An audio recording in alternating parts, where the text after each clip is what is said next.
How spiritually adventurous should we be? In Jewish prayer, we have two concepts, keva and kavanah.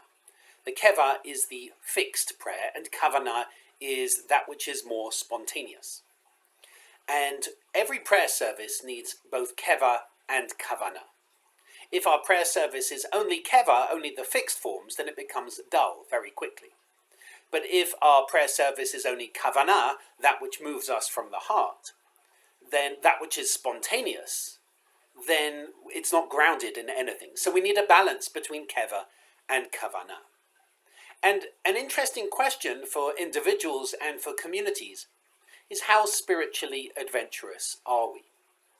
And what I mean by that is, how much do we lean into kavanah, or how much do we rely on keva? For example, years ago, when Hasidic Judaism was starting, the Hasidic Jews would move around in prayer. They would actually perform cartwheels in the prayer services. They would shokel, they would bow forwards and backwards so much that actually one rabbi used to smash his head on the wall, and his followers used to put a little rug in front of him to protect him. There was concern by the mitnagdim, the opponents, that this wasn't Judaism, that this was too spiritually adventurous.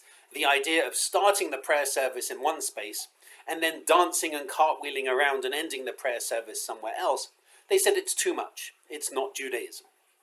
And yet, that movement survived, of course, even though you don't see much cartwheeling in services anymore. So there were, and there have been times in Judaism where people have been very spiritually adventurous. And I would say, in fact, that the survival of Judaism has happened because of people who are spiritually adventurous. By adding new prayers, by taking certain prayers out.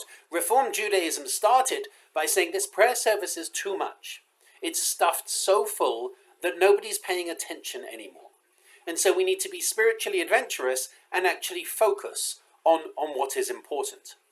And we have to have some of the prayers in the vernacular so that people understand them, so that they're moved in that kavanah sense. They're moved in a way of being able to really pray the prayers and not just recite words. So being spiritually adventurous is what has helped Judaism survive. Even if we go all the way back to the temple, when the temple was destroyed, that should have been the end of Judaism, but the rabbis were rising to prominence and they were extremely spiritually adventurous and said, no, God doesn't want sacrifice of animals, God wants the sacrifice of the heart, which is prayer. So instead of 3 daily sacrifices, we have 3 daily prayers. That's really spiritually adventurous. And it's very easy for us to fall back on tradition and to say, no, we have to do things the same way because it's comfortable, because it's what we know. And there is definitely value in that. Rabbi Tony Bayfield, I've shared before, Rabbi Tony Bayfield talks of dwellers and seekers and says that in every prayer service, a person might be a dweller or a seeker. They might be seeking something new, something spiritually adventurous, or they may be coming to the service because they need something which is familiar and comfortable. And in Reform Judaism, we are able to be spiritually adventurous. For example, when COVID hit, some of our members wrote really powerful liturgy that complemented our High Holy Day liturgy, and indeed our Pesach Seder online. That was really being spiritually adventurous. When, after the October the 7th massacre, we wrote prayers and poems of pain and peace, that was spiritually adventurous. And I believe it's important to help both dwellers and seekers. And I think it's important for us to try new things. That's why, for example, we introduced the reflective and meditative service. That's why we have a tot service, like tonight's tot service at 5:30, for young people to come and explore spirituality in their way. And another thing that we're doing that is spiritually adventurous is we're trying a conservative siddur once a month. And just to be clear, this is in no way replacing our main Shabbat Shacharit service, and there is no intention of every Shabbat Shacharit service praying from a conservative siddur. But I think it's really important to explore different liturgy. And this siddur is actually very good. There are a number of very good siddurim that I know. I actually think Mishkan Tefillah is an excellent siddur. But there are prayers missing, of course, because it's a Reform siddur. And so Lev Shalem, which is what we'll be using tomorrow morning, has these prayers. It has a lot of prayers. And one of my challenges is to make sure that the service doesn't go on too long. But this is based, the idea of having a conservative service is based on the fact that certain people want to dwell in a more traditional spiritual space.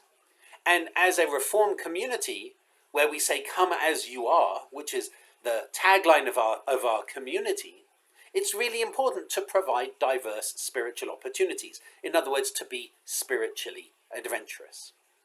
And I know that some people are concerned, but won't that turn away people who are Reformed Jews who want Reformed liturgy? Hopefully not. I'm a Reformed Jew, and the people who are asking for this, who are members of our community, are Reformed Jews. They just want something different. And so I think it's really important for us to try, for us to explore. And I really encourage you to join us to try as well, to experience a different kind of service, and to do so more than once.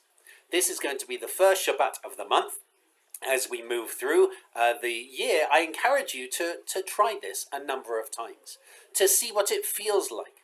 Because at first, if you haven't prayed from a service like this, and this is like the Reform service from when I was a kid, and the Reform services in England, if you haven't prayed from a service like this, at first it can seem quite overwhelming. But actually afterwards, after you get used to it, it can also be quite comforting and enlightening and spiritually moving. So I really encourage you to join us not just tonight, but also tomorrow. We have Torah study where we're going to be looking at Og, king of Bashan. And why does the Torah talk about giants? Why does the Torah want us to believe in giants? We'll be looking at that. And then afterwards, we'll be having our first TBS Shabbat morning service from a conservative siddur. And I hope you'll be able to join us for that, for some spiritual adventures tonight and tomorrow.